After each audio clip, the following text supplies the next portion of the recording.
খাবি নাকি ঘুরতে নিয়ে আসলি তো?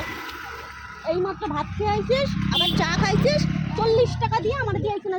ভাত খেয়ে আসে কিটা এই 40 টাকা দিয়েই খায়। হ্যাঁ, আমি বলছিলাম যে 20 টাকার একটা কিনি, আমরা এই তিনজনে এক ঢোক করে। আমি তো কিনলাম। আরে তুই কিনছিস তো কি হয়েছে? 40 টাকা নষ্ট করার কি আছে? তুমি বলো গাইস, ভাত খেয়ে উঠে আইছি, তাও ভাত এমন কিছু দিয়ে খাই নাই যে কোল্ড ড্রিঙ্কস খাওয়া লাগবে। খাইছি হচ্ছে কি কচুর গাঠির তরকারি খাইছি। পাস আছে নাকি? আমার গাড়ির ভেতরে পার্স কিছু নাই, আমরা তিনজনে রয়েছি। 20 টাকার একটা কিনলেই আমাকে হয়ে যেত। ও 40 টাকা দিয়ে একটা কোল্ড ড্রিঙ্কস কিনছে। হ্যাঁ, তুমি বলো। হ্যাঁ, পার্স দিয়ে কি হবে? পার্সটা দে। কেন পার্স দিয়ে কি হবে? পার্স দে, 200 টাকা দিলেই হয়ে যাবে। দে। মানে 40 টাকার একটা কোল্ড ড্রিঙ্কস কিনছে ওর টাকা দিয়ে, ওর বদলে এখন 200 টাকা নেবে।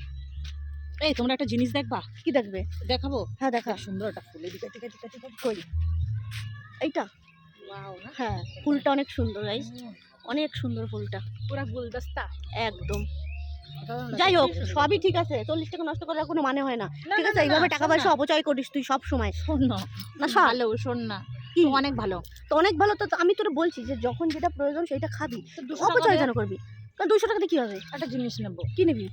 অপচয় মানে এটা কি কিনে কি ফেলা দেওয়া হয়েছে না? দেখো এখন খাওয়াই তো হয়েছে। কিসের জন্য? তুই খাইছিস কিসের জন্য? এত খাওয়া কেন? 20 টাকার কিনে এক ঢোক খাবা। হ্যাঁ, এর অর্ধেকের বেশি কিন্তু ওই খেয়েছে। হ্যাঁ, আবার বলতে না না, আমি খাই না, এসব আমার ভালো লাগে না। এক ঢোক খাইছি। গাইস, এই যে এখন বলছি না, এখন ওই যে আমরা রেখে চলে গেছে, যাও গে, আমি একাই যেতে পারি, আমি রাস্তা চিনি।